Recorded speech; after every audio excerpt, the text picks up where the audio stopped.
आज हम बात करने वाले हैं एक ऐसे प्लेनेट के बारे में जो पहले जन्नत की तरह नज़र आता था, लेकिन बाद में इसके साथ कुछ ऐसा हुआ कि इसने जहन्नुम की सूरत इख्तियार कर ली। तो दोस्तों, आज हम बात करने वाले हैं वीनस के बारे में।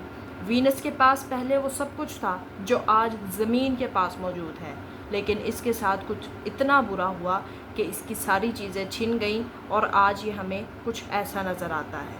तो दोस्तों, जब अर्थ और वीनस पैदा हुए तो दोनों बिल्कुल सेम थे, दोनों का साइज़ भी सेम था। वीनस के पास पानी भी था, एक अच्छा इन्वायरमेंट भी था और उसके पास शायद ज़िंदगी भी थी। तो वीनस के साथ आखिर क्या हुआ कि वो जन्नत से जहन्नुम बन गया। तो चलिए शुरू करते हैं द स्टोरी ऑफ वीनस। तो वीनस पर भी ज़मीन की तरह बड़े बड़े समंदर थे, एक अच्छा इन्वायरमेंट था, लेकिन आज जो हम वीनस देखते हैं उसने जहन्नुम का रूप इख्तियार कर लिया है। अगर वीनस पर ज़िंदगी मुमकिन होती तो वो बहुत अच्छी ज़िंदगी होती। तो वीनस की गर्मी किसी खोलते हुए लावा जैसी है और वहाँ बारिश पानी की नहीं बल्कि तेज़ाब की होती है। वहाँ की गर्मी इस कदर है कि वहाँ इंसान तो क्या बल्कि मशीनें भी पिघल जाएं। तो वीनस के साथ आखिर ऐसा क्या हुआ कि उसके सारे समंदर सूख गए। तो आइए इस बात को जानते हैं। इस बात को जानने के लिए हमें वक्त में थोड़ा पीछे जाना पड़ेगा। तो चलिए मेरे साथ जानते हैं। तो ये बात है 1761 की, जब एक साइंटिस्ट जिनका नाम मिकाएल लोमोनोसोव था, वो अपनी टेलीस्कोप से वीनस को देख रहे थे। जब वीनस ने सूरज के पास से चक्कर लगाया तो उन्होंने देखा कि वीनस पर एक बाल जितनी पतली सी लेयर है, जो कि एक लेयर नहीं बल्कि वीनस का एटमॉस्फेयर था। तब से लोगों को लगने लगा कि वीनस पर भी लाइफ मुमकिन है। तो एटमॉस्फेयर एक ऐसा कंपोनेंट है जो इंसानी ज़िंदगी के लिए बहुत ज़रूरी होता है। तो ये बात है 20वीं सदी की। तब लोगों को लगने लगा कि अगर वो वीनस पर जाएंगे तो या तो उन्हें एलियंस मिलेंगे या वहाँ पर उनको डायनासोर्स मिलेंगे, क्योंकि लोगों के माइंड में उस वक़्त ये बात थी कि वीनस बिल्कुल ज़मीन जैसा है।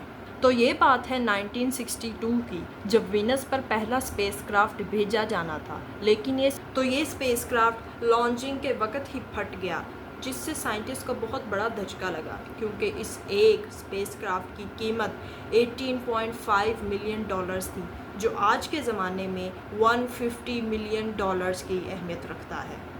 इस स्पेसक्राफ्ट को मैरिनर का नाम दिया गया।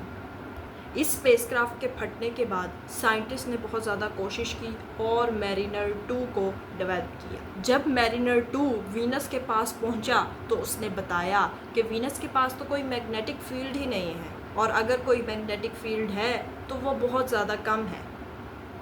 वीनस की मैग्नेटिक फील्ड अर्थ की मैग्नेटिक फील्ड के 0.0015% है, और यही वजह है कि वीनस पर हर वक्त रेडिएशंस की बम्बार्डमेंट होती रहती है। मैरिनर 2 वीनस के अंदर नहीं जा पाया क्योंकि वहाँ का एटमॉस्फेयर बहुत ज़्यादा थिक है और वीनस का एटमॉस्फेयर अर्थ से 100 गुना ज़्यादा है।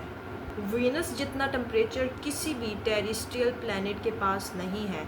अगर आप नहीं जानते कि टेरेस्ट्रियल प्लैनेट क्या है तो आइए मैं आपकी कुछ मदद करूं। तो टेरेस्ट्रियल प्लैनेट्स यानी हमारे सोलर सिस्टम के पहले 4 प्लैनेट्स मार्स, वीनस, मरकरी और अर्थ, ये हमारे टेरेस्ट्रियल प्लैनेट्स हैं क्योंकि इनके पास एक सॉलिड सरफेस है। हमारे सोलर सिस्टम के बाकी 4 प्लैनेट्स के पास सॉलिड सरफेस नहीं है और हम उनको गैस प्लैनेट्स के नाम से जानते हैं। और हमारे लास्ट 4 प्लैनेट्स यानी कि जुपिटर, नेपच्यून, वीनस, यूरेनस और नेपच्यून के पास सॉलिड सरफेस नहीं है और इनको हम गैस प्लैनेट्स कहते हैं और उन पर लैंड नहीं किया जा सकता। तो चैट जीपीटी के मुताबिक अभी तक कोई ऐसा स्पेसक्राफ्ट नहीं बनाया जा सका जो वीनस के एटमॉस्फेयर के अंदर जा सके। तो आप इस बात का अंदाज़ा लगा सकते हैं कि वीनस का एटमॉस्फेयर कितना ज़्यादा थिक है। तो दोस्तों, वीनस हमारे सोलर सिस्टम का सबसे गर्म प्लैनेट है, बल्कि सूरज के सबसे पास तो मरकरी है और मरकरी के पीछे वीनस है, लेकिन फिर भी वीनस हमारे सोलर सिस्टम का सबसे गर्म प्लैनेट है।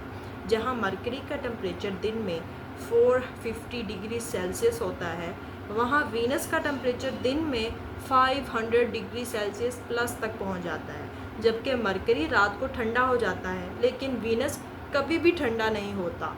वीनस के इतना गर्म होने की वजूहात तो बहुत ज़्यादा हैं, लेकिन जो दो सबसे अहम वजूहात हैं वो है उसका एटमॉस्फेयर और कार्बन डाइऑक्साइड गैस। तो यहाँ पर ख़त्म हो जाती है हमारी वीडियो। अगर आपको आज की वीडियो पसंद आई तो चैनल को सब्सक्राइब करें, वीडियो को लाइक करें, कमेंट करें, शेयर करें। आपके मुलाकात होगी अगली वीडियो में, तब तक के लिए अल्लाह हाफिज़।